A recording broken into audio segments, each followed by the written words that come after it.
Salut à toi, aujourd'hui on va s'intéresser à un sujet plus santé que purement sportif. Il s'avère que ça fait depuis de nombreuses années, si ce n'est depuis l'aube de l'humanité, qu'on cherche à se protéger du vieillissement. Après tout, ce qui fait le plus peur, c'est pas vraiment de prendre de l'âge, c'est plutôt les conséquences qui y sont liées. Et j'irais même jusqu'à dire que si jusqu'à 100 ans on avait la même forme qu'à 20, peut-être que l'idée de mourir un jour serait moins terrifiante. Et je compte plus le nombre de mythes et de légendes autour de ça.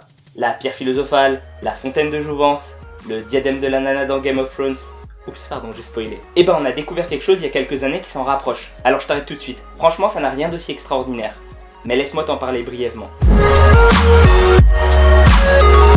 D'abord, il faut que tu comprennes comment est constitué notre ADN. Ce qu'on pourrait appeler le code source de l'être humain. Pour simplifier, chaque cellule en contient dans son noyau. C'est composé de chromosomes et c'est ce qui détermine notre forme générale, mais aussi nos spécificités. Par exemple, si t'as 2 bras et 2 jambes, c'est une conséquence de l'ADN. Mais aussi la couleur de tes yeux, si t'es intolérant au lactose, etc., etc. Pour ça, c'est notre corps, grâce à des enzymes, qui va décoder ce qu'il y a écrit dedans et construire en fonction. Un peu comme un plan. Au bout de ces chromosomes, il y a des longues séquences qui ne sont en apparence pas utiles pour la construction. Des espèces de longs manchons qu'on appelle télomères. On a remarqué cependant qu'à force de se diviser, ce qui est la façon pour elles de se reproduire, les cellules perdaient en longueur de ces manchons. Et c'est là qu'on a découvert leur fonction.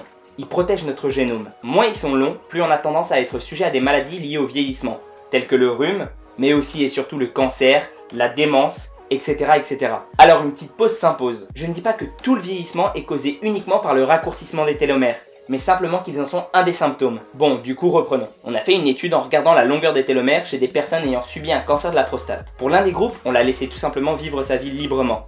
Mais pour l'autre, on lui a imposé un style de vie très sain. Marche 6 jours par semaine, alimentation riche en fruits et légumes, minimum 1 heure de yoga ou de relaxation par jour. Et ça, c'est pas exhaustif. Après 5 ans, le premier groupe, celui qui était témoin, avait vu la longueur de ses télomères raccourcir de 3%. Mais ceux qui avaient subi ce mode de vie extrêmement sain, eux, avaient vu les leurs augmenter de 10%. Ça fait très longtemps qu'on sait qu'un mode de vie sain permet de vivre plus longtemps et aussi beaucoup mieux. Cependant, ce qu'on savait pas avant cette étude, c'est que ça se traduisait aussi au niveau de nos cellules.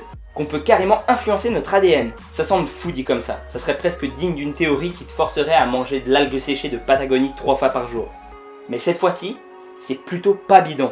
Du moins jusqu'à preuve du contraire. Cependant, il faut mettre une nuance. On ne sait pas si les télomères avaient simplement beaucoup raccourci et qu'ils ont repris leur taille normale, ou s'ils ont vraiment augmenté. Toujours est-il que c'est une raison de plus de se mettre au sport, à bien manger, à faire attention à soi. Et sur ce, prends soin de toi et à la prochaine.